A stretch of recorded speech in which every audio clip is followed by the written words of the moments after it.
kalau untuk tahun depan sentimennya sih sebenarnya masih nggak jauh-jauh ya dari ekspektasi recession ya. Jadi kalau kita lihatin dari news flow beberapa waktu kan memang interest rate sudah naik, betul.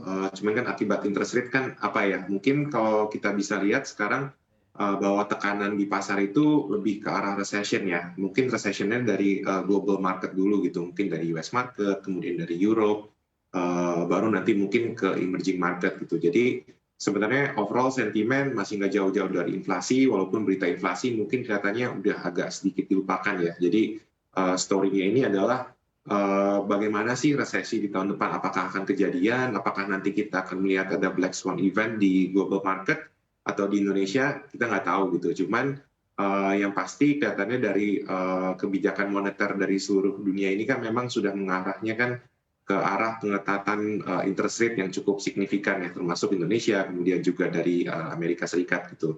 Nah mungkin all eyes di first quarter ini kita lihat apakah memang resesi ini terjadi. Kita juga harus memperhatikan bagaimana respon pasar terutama di Amerika Serikat ini dengan potensi resesi yang semakin besar ya odds-nya gitu. Jadi saya rasa itulah faktor penting mungkin sampai di first quarter 2023. Oke, kurang lebih sentimennya juga masih sama begitu dengan akhir tahun 2022 ini. Tapi dari sikap yang perlu dilakukan ataupun juga sikap yang perlu diterapkan oleh para pelaku pasar ini seperti apa, Mas Robert?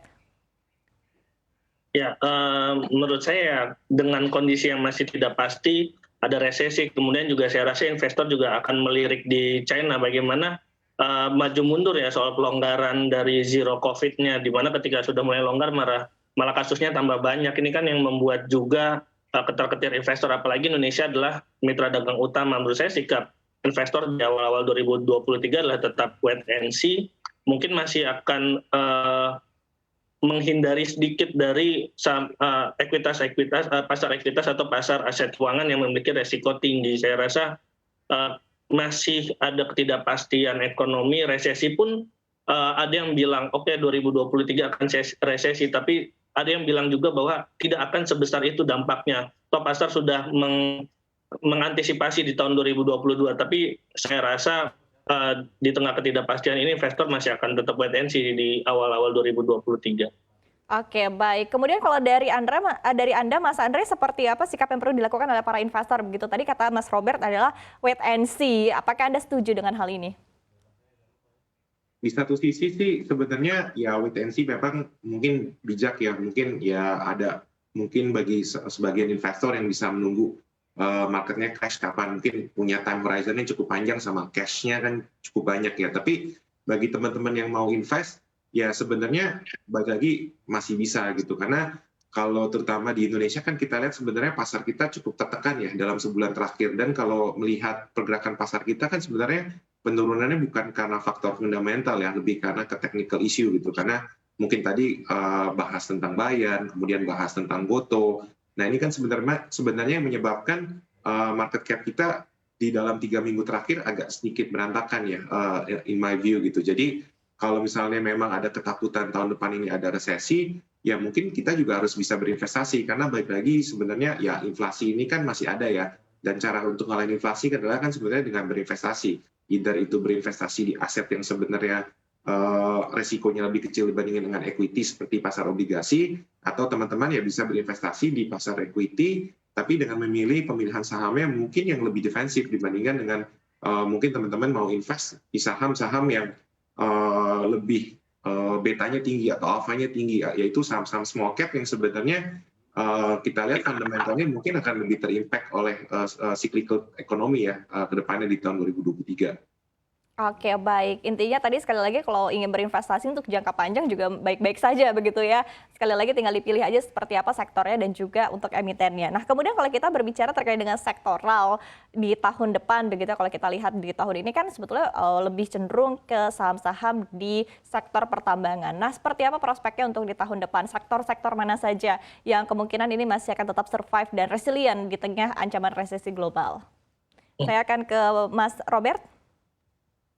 Ya, saya kira pertambangan masih bisa lanjut jadi awal karena demand dari musim dingin juga. Kemudian investor saya rasa mulai berburu dari dividen juga karena dividennya cukup besar juga. Kalau mungkin akan cukup besar melihat performa dari emiten-emiten pertambangan yang pertumbuhan labanya cukup tinggi. Kemudian perbankan saya rasa masih akan baik juga mengingat prediksi bahwa ekonomi Indonesia masih akan melaju di tahun 2023 di atas 5%, dan juga mungkin saham konsumer yang saat ini valuasinya mungkin sudah cukup murah, namun tidak semua saham konsumer. Kita melihat juga dari performanya, seperti saya rasa kita lihat dari retail, terutama retail seperti S Hardware, kemudian juga MAPI, saya rasa juga di awal 2023 masih akan memiliki potensi dari libur tahun baru Nataru ini yang tampaknya juga akan mengungkit pendapatannya. Oke, baik. Kalau dari Mas Andre sendiri seperti apa, sektor apa saja yang masih menarik begitu? Karena tadi kalau kita berbicara konsumsi, ini juga tidak lepas begitu dari tantangan yang ada saat ini, termasuk adalah dengan salah satunya tadi ya, dengan mungkin resesi global juga membuat masyarakat cenderung menahan konsumsinya juga. Nah, seperti apa Mas Andre melihat terkait dengan hal ini? Oke, kalau untuk sektor sebenarnya nggak jauh berbeda dengan tadi pernyataan Robert ya. Jadi kalau kita lihat kan memang saya tadi udah bilang bahwa ya tampaknya kalau misalnya mau berinvestasi mungkin bisa mengurangi porsi-porsi yang mungkin untuk scalping atau swing trading ya, mungkin bukan lebih ke scalping ya untuk saham-saham small cap gitu. Jadi karena saya melihat resikonya cukup tinggi, volatilitas masih cukup luar biasa gitu. Jadi takutnya capital malah bisa tergerus ya kalau misalnya teman-teman terlalu berspekulasi di saham-saham yang small cap gitu.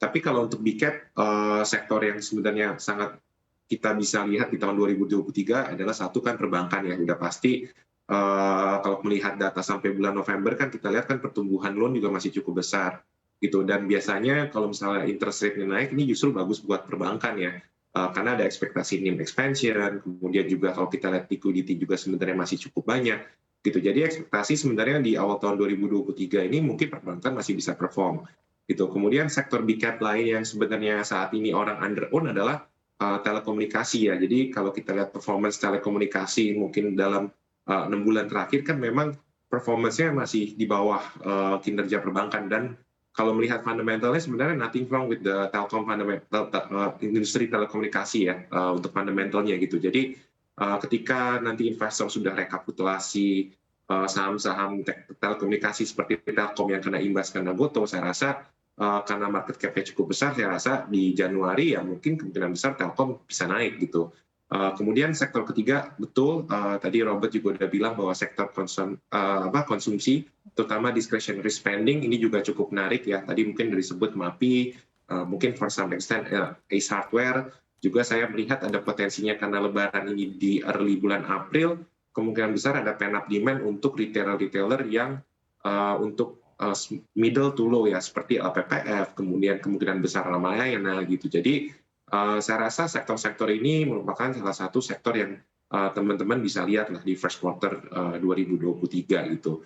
Mungkin satu lagi ya yang cyclical seperti industri tourism, mungkin teknologi saat ini mungkin masih agak risky ya, tapi mungkin ada beberapa pilihan saham teknologi yang sebenarnya volatilitasnya nggak setinggi Goto atau Buka ya, mungkin seperti Blibli yang volatilitasnya juga cukup rendah gitu. Jadi saya rasa mungkin lebih ke defensif, mainnya mungkin ke kapitalisasi pasarnya yang agak lebih besar dibandingin dengan biasanya kalau kita ingin berspekulasi atau berinvestasi dalam jangka waktu lebih pendek.